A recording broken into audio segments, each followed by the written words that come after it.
their own societies, demanding more citizen rights and empowerment, better government, less corruption, rather than the vociferous criticism of the policies of the United States and Israel.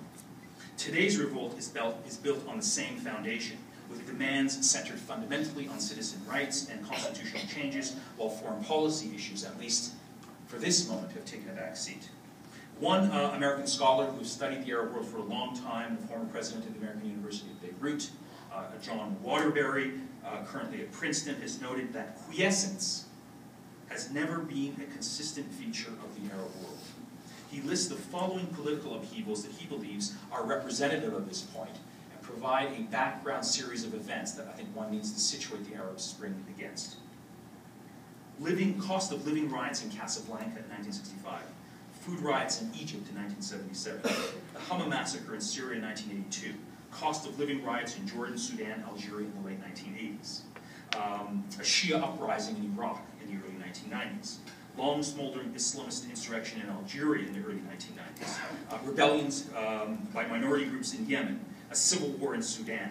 A Lebanese civil war in the late 70s and early 80s. Palestinian struggle against Israeli occupation for most of the latter half of the 20th century. Waterbury's point is that, quote, we should not confuse police states with political docility. For example, in the spring of 2005, 1 million mostly young Lebanese went to Martyr Square in Beirut and brought down the existing Lebanese government and forced the withdrawal of Syrian troops from Lebanese soil. Egypt alone in recent years has witnessed the rise of the Kafaya movement, which challenged Mubarak's family rule.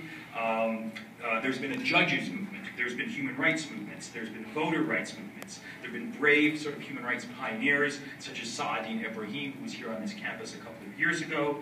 There's been an April 6th movement to support workers and labor strikes. There have been startup newspapers like Al-Masri Al-Yom and thousands of young internet bloggers who spoke on the web when they were not allowed to speak in public.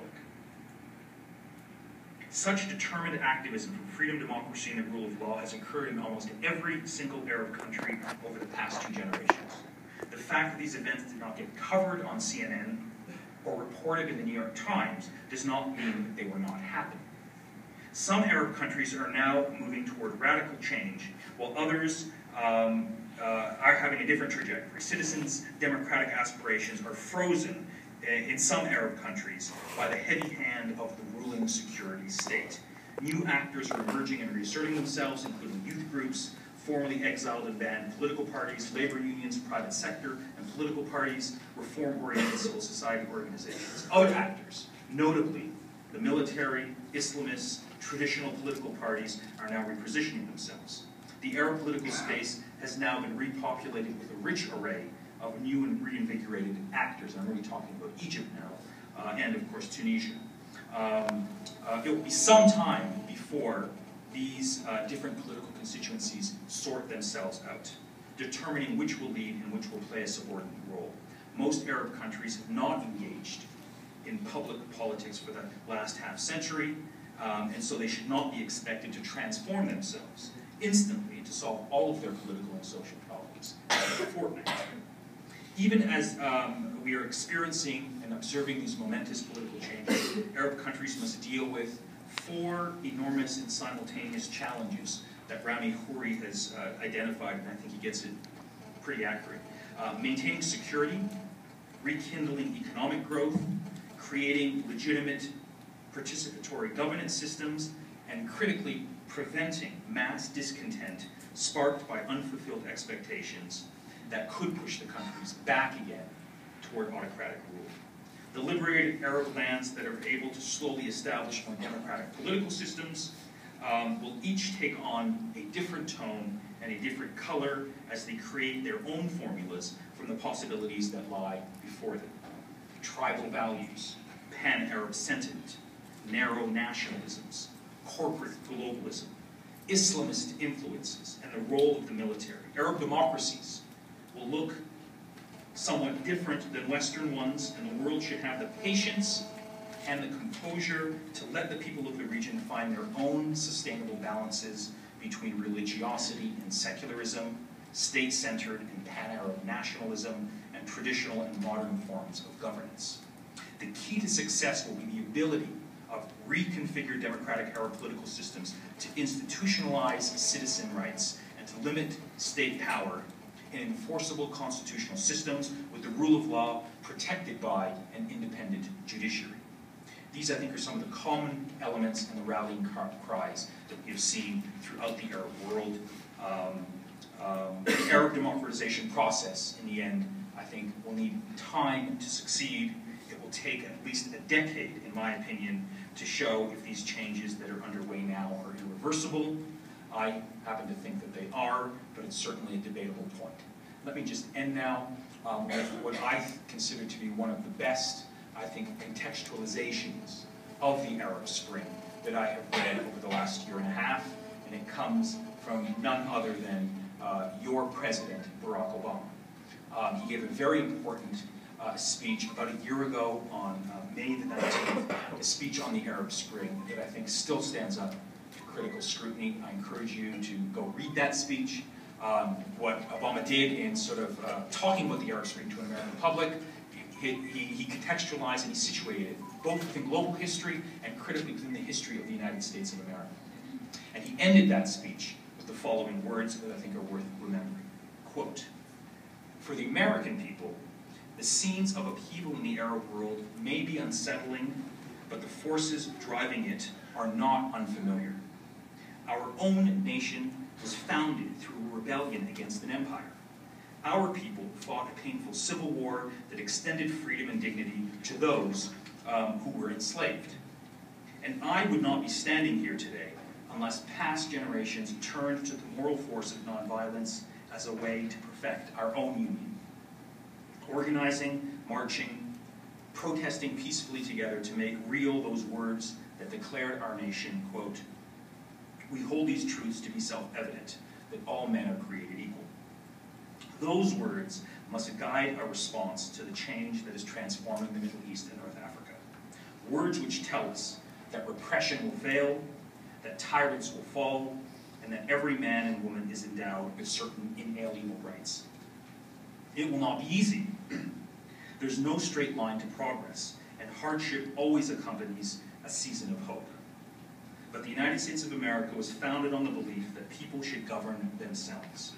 And now we cannot hesitate to stand squarely on the side of those who are reaching for their rights, knowing that their success will bring about a world that is more peaceful, more stable, and more just. Thanks for your attention.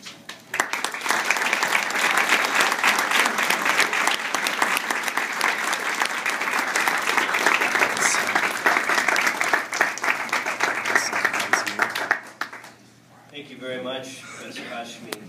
I think that the context that he gave us was very, very helpful, particularly for me, but I'm sure for the rest of the audience. Now we're going to shift a little bit to a personal narrative by Professor Wael Farouk. Wael Farouk, who I'm proud to call my friend, is an instructor at the Arabic Language Institute at the American University in Cairo. He was also assistant professor for Islamic Studies at the Copto-Catholic Faculty of Theology in Cairo from 2005 to 2008. He's been visiting professor at the Faculty of Law at Macerata University in Italy. Professor Farouk is the Arabic publisher of the book The Religious Sense by Monsignor Luigi Cesani, the founder of the movement Communion Liberation. He is also the founder of the Cairo Meeting, which is a very unique event, a groundbreaking annual cultural festival that first took place in Egypt in 2010 and is sustained by the work of 150 Muslim and Christian volunteers together. The next edition of the Cairo Meeting will take place from November 2nd to November 4th this year in 2012 and will include talks and exhibits taking up the theme Education to Freedom. Professor Farouk is currently an NYU Strauss Fellow, invited to do research on religion and public reason at the Strauss Institute for the Advanced Study of Law and Justice at New York University. So, without further ado, I want to ask Professor Wael Farouk to give us his experience.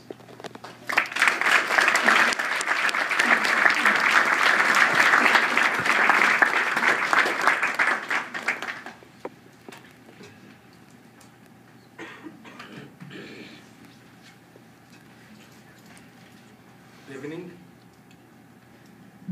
First of all, I would like to thank Crossroads Cultural Center for giving me the opportunity to introduce my experience to you here in Denver. I would like also to thank Professor Hashemi for his wonderful political analysis, which is going to push me to concentrate on my personal experience, my testimony to what happened in Cairo during the revolution.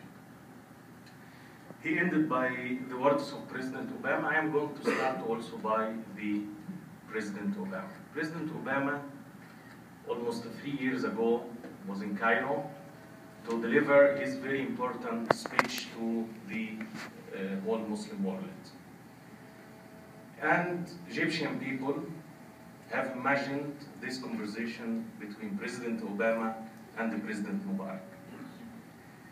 President Mubarak asked President Obama, how much is the average income for an American citizen? President Obama said around $5,000.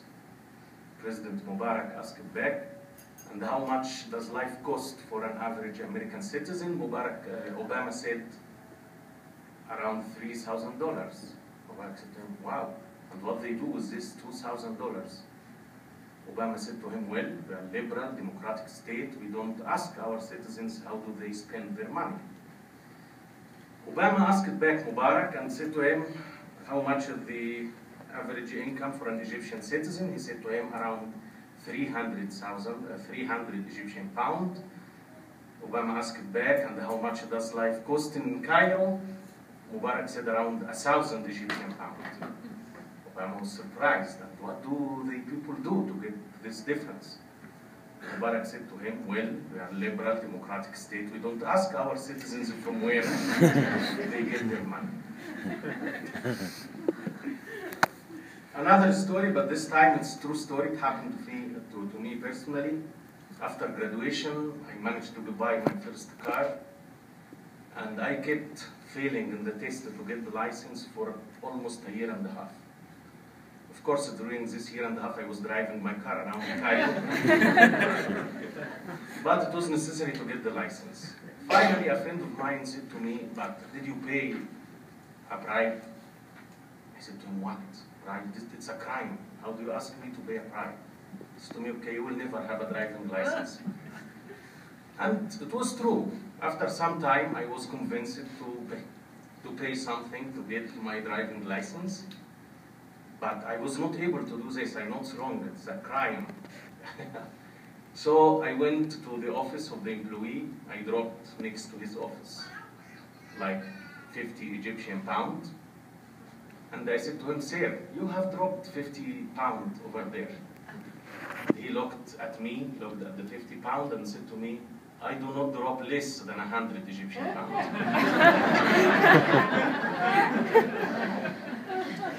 It might seem funny now,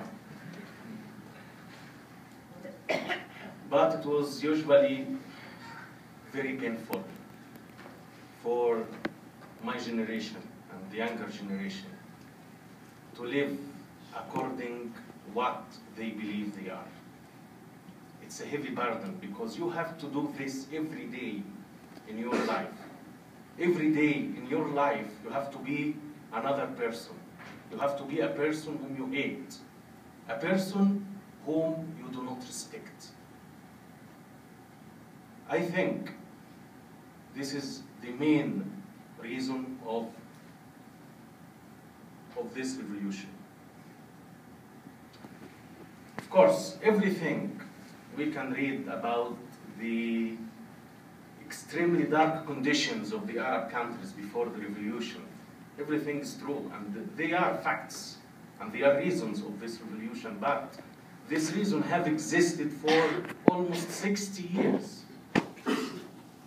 For 60 years, Egyptian people, and I'm talking only about Egypt because I'm talking about my experience, Egyptian people have suffered this oppression, have suffered this